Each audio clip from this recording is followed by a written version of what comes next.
Bonjour et merci de nous retrouver nombreux pour une nouvelle émission de Sagesse bouddhiste. À l'heure où la violence, les luttes et les conflits prennent toujours plus d'ampleur dans le monde et même tout près de nous au sein de nos familles, nous vous proposons de parler aujourd'hui de paix. Peut-on vivre en paix dans un monde violent? Comment accéder à la paix intérieure?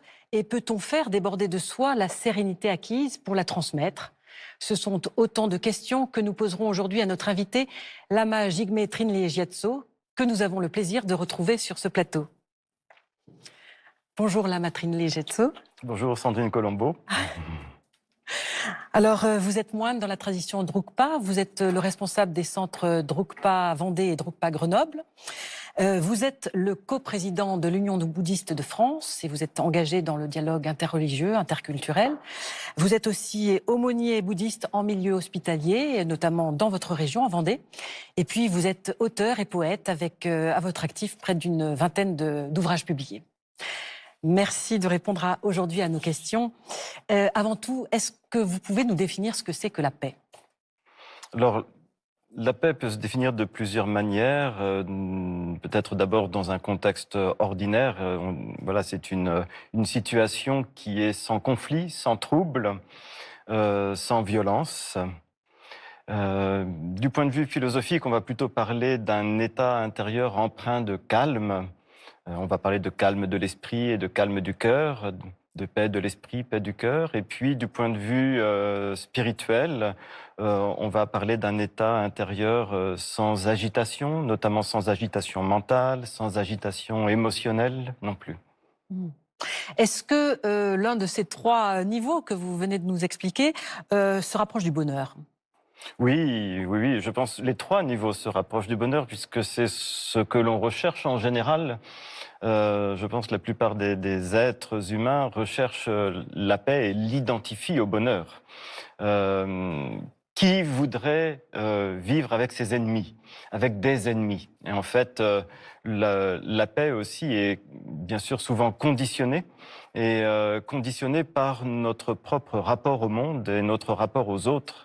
Et si on considère les autres comme des ennemis, c'est difficile de trouver le bonheur et de vivre en paix. Bien sûr. Et par rapport à la notion de nirvana, quel est le lien avec la paix? Alors il y a un grand lien entre le nirvana et la paix. Le Bouddha, dans son tout dernier enseignement, qu'on appelle les 4 sceaux du bouddhisme, disait: toutes les choses composées et conditionnées sont impermanentes, toutes les choses composées et conditionnées sont souffrances, et tous les phénomènes sont sans soi. Le nirvana est la paix. Donc cette quatrième affirmation, c'est celle-là, le nirvana est la paix. Alors on peut dire que c'est une grande paix, parce qu'il s'agit là pour le coup d'une paix au-delà de la paix, au-delà de la paix conditionnée. Le nirvana, il est difficile de le définir, il y a plusieurs manières pour le définir, mais on peut dire que si on veut faire un parallèle avec le bonheur, c'est un état de bonheur absolu dans la mesure où c'est un état qui n'est pas conditionné. Est-ce que vous pouvez nous dire pourquoi on distingue la paix intérieure et la paix extérieure? Oui, parce que la paix extérieure, en général, et je dirais même de mon point de vue tout le temps, est une paix justement qui est conditionnée, qui dépend de causes et de conditions. Et du coup, la paix extérieure est souvent fragile. Et pour qu'elle se maintienne, il faut maintenir en même temps un équilibre. Par exemple, dans notre monde contemporain, on va parler d'un équilibre des forces, même des forces militaires, etc. Et donc on voit bien que c'est très fragile. Et si c'est fragile, ça veut dire que c'est conditionné. Donc c'est assez impermanent, la paix extérieure. La paix intérieure peut être aussi une paix conditionnée. Notre environnement peut jouer pour développer notre paix intérieure. De la musique peut aussi nous apaiser. Mais dans ce cas-là, ce sont des formes de paix qui sont conditionnées. Par contre, sur le plan intérieur, on peut vraiment aller vers une paix plus pérenne, ce qu'on pourrait appeler même une paix ultime. Et c'est ce que nous a enseigné le Bouddha. Est-ce que justement la paix intérieure est un idéal à atteindre et est-ce qu'il est possible de l'atteindre? Alors oui, c'est un idéal à atteindre sûrement, et je suis persuadé, convaincu qu'on peut l'atteindre. Mais là encore, je pense qu'il y a une subtilité et une clé pour pouvoir l'atteindre, un obstacle à dépasser aussi pour pouvoir atteindre cette paix, c'est qu'il faut renoncer à l'attachement au concept de paix et aussi au concept de non-paix. C'est seulement dans cette condition, si on dépasse la dualité entre paix et conflit, que l'on pourra parvenir à une véritable paix. Sinon, on reste dans le domaine des concepts et ça demeure une paix fabriquée en réalité. Oui. Et est-ce qu'il y a une pratique particulière pour développer la paix intérieure? Alors, je pense qu'il y a beaucoup de pratiques, mais la pratique fondamentale pour développer la paix intérieure, c'est vraisemblablement la méditation. Et il y a plusieurs formes de méditation. On parle en général de la méditation du calme mental. Et donc là, c'est véritablement une méditation pour s'établir dans la paix. Et sur le fondement de cette paix, on ne demeure pas dans cette paix. Sur le fondement de cette paix, on va pouvoir voir plus clair. Comme quand une mare troublée par l'onde se calme. Et quand la mare se calme, eh bien la vase qui était mélangée à l'eau va se déposer au fond et on va enfin pouvoir voir le fond de la mare. Et là, pour notre esprit, c'est la même chose. Quand l'esprit est troublé ou qu'il est dominé par des émotions conflictuelles, on a du mal à voir ce qu'est l'esprit, à reconnaître sa nature. Mais une fois que l'esprit est calmé et paisible, à ce moment-là, on peut reconnaître sa nature et on peut aussi aller vraiment très loin et reconnaître l'absence de nature propre du sujet qui éprouve cette paix. Est-ce qu'une fois qu'on atteint ce calme, cette eau lisse et ce fond que l'on peut voir, est-ce qu'on peut voilà, se satisfaire, en rester là et ne pas finalement s'ennuyer? D'abord, je dirais que les concepts ne sont pas à rejeter et ne sont pas négatifs en soi. On les utilise, il faut les utiliser. Ils nous servent, ils nous sont utiles.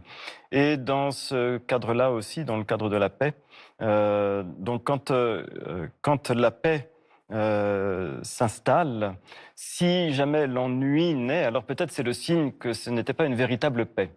Si on est vraiment en paix, je doute qu'on s'ennuie vraiment, mais en même temps, je dirais que si un sentiment de lassitude s'installe, peut-être c'est pas mal. Parce que sur le fondement de ce sentiment de lassitude, on va peut-être comprendre que cette lassitude vient du fait que cette paix est uniquement personnelle. Et que du coup, peut-être il y a mieux à faire. Et que peut-être cette paix, on peut la partager ou la souhaiter pour les autres qui ne l'ont pas obtenue. Et du coup, la lassitude peut nous aider à sortir d'une forme de confort dans la paix. Alors justement, l'enseignement du Bouddha ne propose-t-il pas d'aller au-delà justement de ce confort personnel, de renoncer à cette paix durement acquise peut-être, à cette paix personnelle, pour pouvoir peut-être en faire profiter les autres? Oui, là c'est un des enseignements les plus magnifiques qu'ait donné le Bouddha sur les relations interdépendantes, le fait que même du point de vue extérieur, on ne peut pas idéalement souhaiter une paix pour soi seul sans les autres. Les autres sont là aussi et vont participer aussi à la paix.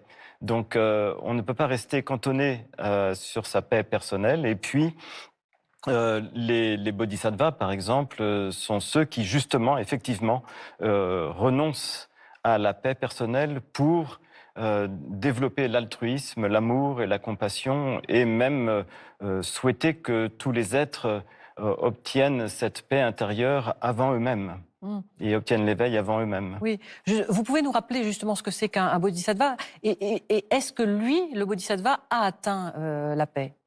Alors un bodhisattva, c'est un être d'éveil, donc qui est en chemin vers l'éveil, mais qui renonce à atteindre l'éveil jusqu'à ce que tous les êtres aient d'abord atteint l'éveil.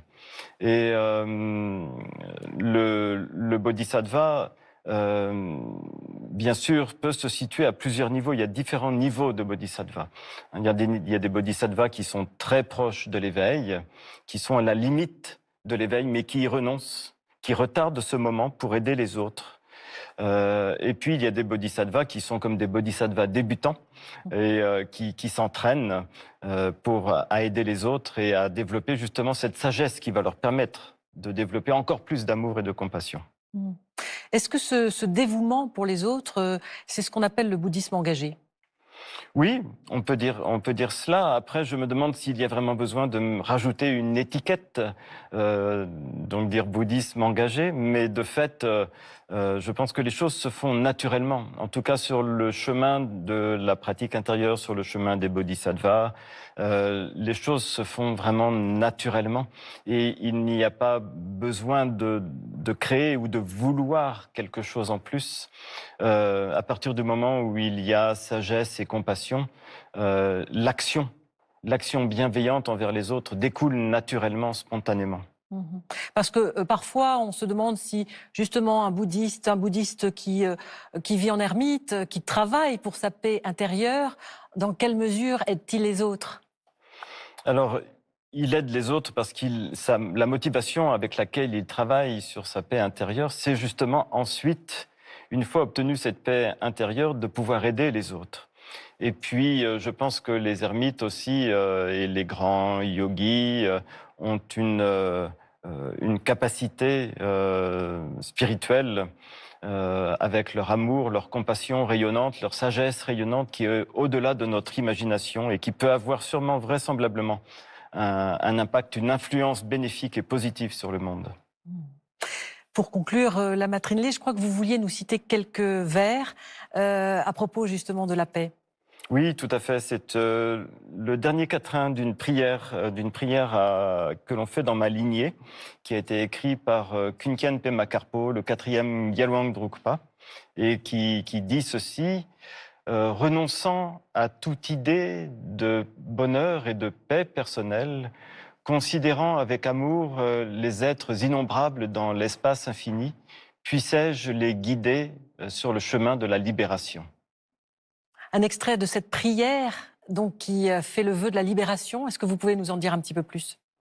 Oui, c'est une prière qui fait appel à la compréhension que tous les êtres, aussi nombreux soient-ils, ont pour objet de trouver le bonheur.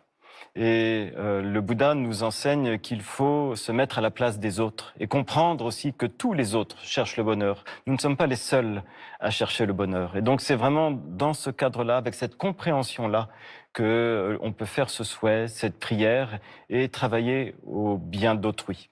Mmh.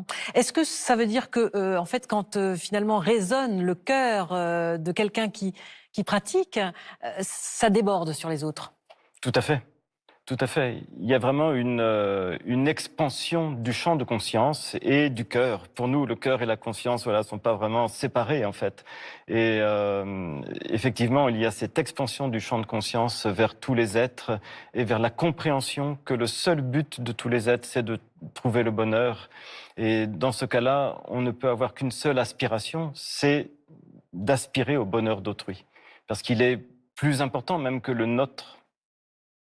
Ce sera le mot de la fin. Merci infiniment, la Matrinlé Ejatso, d'avoir été notre invitée aujourd'hui. Merci.